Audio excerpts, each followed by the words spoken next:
నిఘా TV news కి స్వాగతం. ముందుగా హెడ్లైన్స్. ప్రతి సంవత్సరంలాగే ఈ సంవత్సరం కూడా హనుమాన్ జయంతి సందర్భంగా కరీంనగర్లో నిర్వహించడానికి హిందూ ఏకతా యాత్ర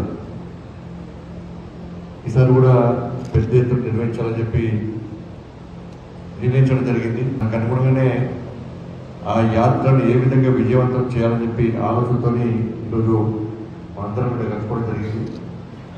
మీ తెలుసు ప్రతి సంవత్సరం కూడా కరీంనగర్లో నిర్వహించేటువంటి హిందూ ఏకతా యాత్ర కోసం హిందూ సమాజం అంతా ఎదురు చూస్తూ ఉంటారు. ముఖ్యంగా యువత అంతా ఎదురు చూస్తూ ఉంటారు. ఇతర దేశాలకు వెళ్ళిన యువత కూడా ఆ ఒక్కరోజు కోసం దుబాయ్, సింగపూర్ లాంటి మలేషియా దేశాలకు వెళ్ళిన వ్యక్తులు కూడా ఆ ఒక్కరోజు యాత్ర కోసం వచ్చి ఇండియాకు వచ్చి ఈడ పార్టిసిపేట్ అయ్యి మళ్ళీ తిరిగిపోతూ ఉన్నారు. చాలా మంది చిన్న పెద్ద ముసలి ముద్ద తేడా లేకుండా ప్రతి ఒక్కరు కూడా ఈ హిందూ ఏకయాత్రలో పాల్గొంటున్నారు.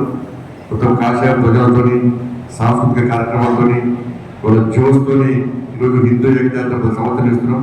మరి ఈ సంవత్సరం కూడా ఈ నెల 22వ తారీఖున జరిగినటువంటి హిందూ ఏకయాత్ర అదే కరీంనగర్లోని ఆద్య వైశ్వరం ముందు వచ్చి సాయంత్రం 4 గంటలకి ప్రారంభమవుతుంది. కాబట్టి మనం అందరం పాల్గొని మనతో పాటు మన కార్యకర్తలు హిందూ సమాజాన్ని తల్లి లేపి ప్రతి హిందూ కూడా ఈ కార్యక్రమంలో హిందూ ఏకయాత్రలో పాల్గొనే విధంగా అందరం కష్టపడి పనిచేస్తుందిగా మీ అందరికీ విజ్ఞప్తి చేస్తున్నాను.